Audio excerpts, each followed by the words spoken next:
আমরা এই সময় এসে ঘুমাইতে ভুলে গেছি। কেন বললাম এই কথাটা?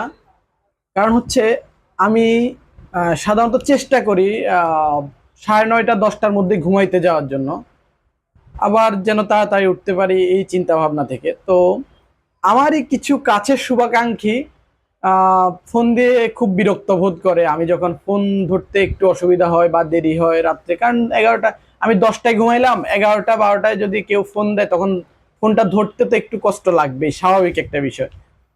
তো এই কারণেই বললাম আমরা ঘুমাইতে ভুলে গেছি।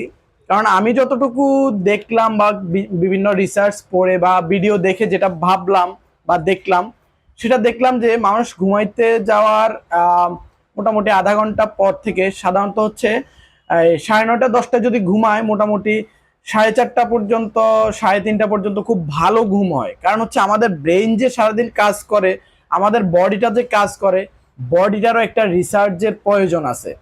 এই বডিটা যেই পরিশ্রম করে, ব্রেনটা পরিশ্রম করে, আপনাকে যে এফোর্ট দেয় সারা দিন সারা বছর, এটার জন্য ভালো একটা ঘুম খুবই দরকার, আমি যেটা বুঝলাম।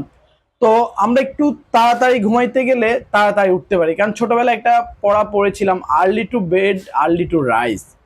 তো সেই কারণে মানে আজকে মনে হইলো যে এই জিনিসটা আসলে একটু কথা বলা দরকার, যে ঘুমানোটা যে কত ইম্পর্টেন্ট সেটা আপনারাও চাইলে গুগল সার্চ করে দেখতে পারেন যে কয়টার সময় ঘুমাইতে যাওয়া উচিত, কয়টার সময় ঘুম থেকে উঠা উচিত।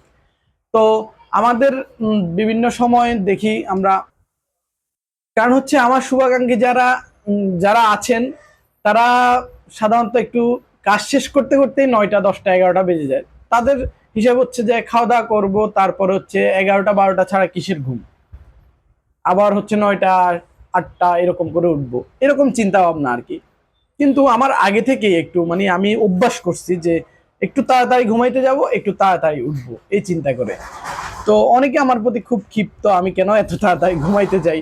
আমি খুবই দুঃখিত, কারণ হচ্ছে ঘুমটা আমার মনে হয় আমার জন্য ইম্পর্টেন্ট, তাই আমি তাড়াতাড়ি ঘুমাইতে যাই।